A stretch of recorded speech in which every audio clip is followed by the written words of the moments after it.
Welcome, my friends. I'm so excited to be here with Beaufield Berry. She's a playwright. We chatted like 2 years ago when you were working on Red Summer at the Blue Barn. Right. And it's great to see you again. So Happy New Year. Happy New Year to you too, Andy. Hello. Hello. Well, you are working on something new now, and I'm excited. It's called Buffalo Woman, a Black Cowgirl musical. So, Yes. yeah, let's just dive in. And what the heck is it? Well, during Red Summer, we do this thing when we're making new plays called dramaturgy, and that means you're bringing in the history, right? You're bringing in historical relevance about whatever time you're writing about. And during that process of Red Summer, I found out that there were Black women cowgirls of the Wild West from my dramaturg. And I immediately felt this moment of we're doing that, this connection. I wanted to just dive in and find out. I'm a huge history buff. So for me not to have known about these women was a huge no-no for me. So I jumped in with doing this research and I was like, this is a musical. I want to hear their voices. I want to tell their stories. And so Buffalo Women was born from that initial idea. And it's a musical it's historically based. It's also about revenge. It's about motherhood, and it's about freedom. Yeah. 6 women on the Great Plains of this uncharted, new America, right? In a time that we really associate with this macho male cowboy thing. There were Black women, all formerly enslaved, that were also making great strides in America at that time. Wow. And let me, I'm just going to ask you a little bit, how long did it take you to do the research? I'm curious, I'm still researching. I'm still in the process. It's like this ongoing thing because I get stuck in these rabbit holes, and anybody who loves history knows how that goes. You find out one thing and then it opens up this whole other link to things. Yeah. So now I'm diving into the world of Mormon slave masters on their trek on the Oregon Trail. So I'm still heavily researching, but that very first initial time of research was over that whole, 2020, that whole COVID year was like a good time to sit down and just hammer out some research. Right.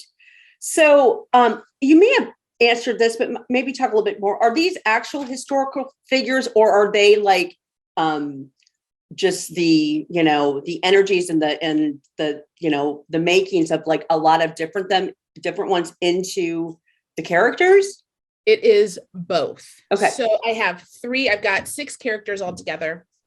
Really 7, but 6 actors. And 3 women, Stagecoach Mary, Cathay William, and Biddy Mason, are all real life historical figures. Biddy Mason was one of the richest and first Black female landowners. She owned the majority of LA County in the 1800s, and she went to court to get herself freed. So she freed herself and then became this really big mogul. Biddy Mason had more money in 1870 than I have today in 2021. Oh my goodness. I didn't face anything that she's been through. Stagecoach Mary was the first Black female mail carrier in the US, and she didn't get that job until she was 63 years old. She got the job because she was the fastest person to be able to rope up these horses onto her stagecoach and get going faster than any man and anybody half her age. And Cathay William was a woman who pretended to be a man so that she could serve in the US Army as a buffalo soldier. So these women, they were out here killing it. Yeah. And their stories are so unique and so exciting. So then I took the spirit that they offer to create some fictional characters that help tell their story and help tell the story of other lesser known Black women from that time too. And all together, we get all of our Buffalo women. Do you foresee like this going on the road? Yeah, I do. I mean, my gosh, this is something that needs, I mean, I can totally see that. So I have big dreams. We start here at the Blue Barn. We're going to open May 26th, which is so exciting. And then we have a follow-up production in Des Moines with a different cast, different director, same show. And then the same thing in Kansas City. Okay. And from there, we all converge. The show takes place over Juneteenth. That's when the show starts. So we all converge. Everybody will be performing on Juneteenth. In our 3 different cities. Wow. And then, there's talks about what if we go on the Oregon Trail, or what if we take this, and perform the show in many different places. Yeah. And I think that's the spirit of the show. It's definitely a road show. So yeah, no, I'm super excited. So who else is on the Buffalo women team? Are we talking about the performers or your team, like your team?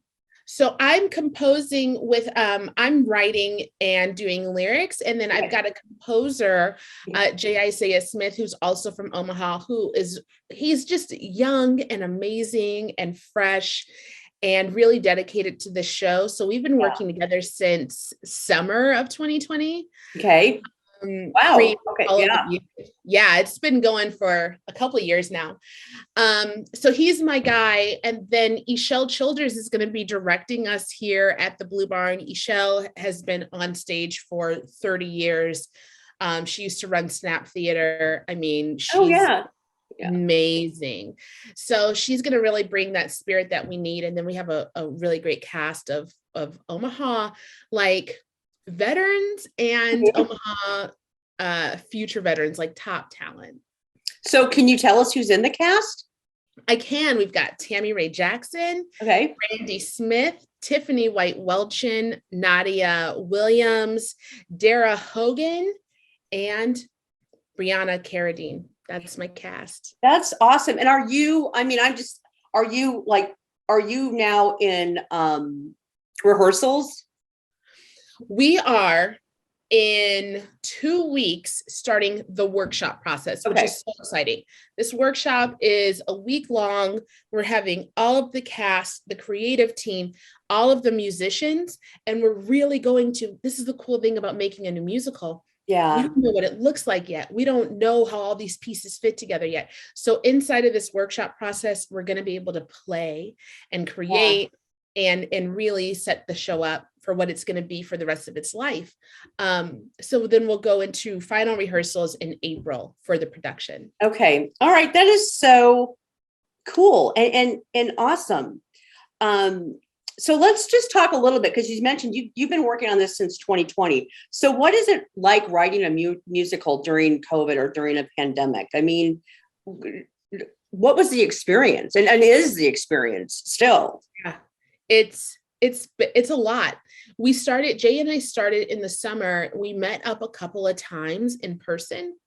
And then when things started to go left again, we started doing it on Zoom. And so we had a lot of rehearsals, like imagine writing music back and forth like this. Right. But we've made it work. And then this year we've been able to get together a little bit more, but we definitely have the challenges of delays and technical issues, and I can't actually hear you right now. It's given us a unique perspective on writing such a big show, but also I feel like it flexed a muscle that if we can write a musical on Zoom, we can do anything. Yeah, absolutely. I mean, I'm just like in awe. I mean, I just think this is so fabulous. And so excited to share this music with everyone. The music is just amazing. And I can say that and still remain humble because I didn't write the music.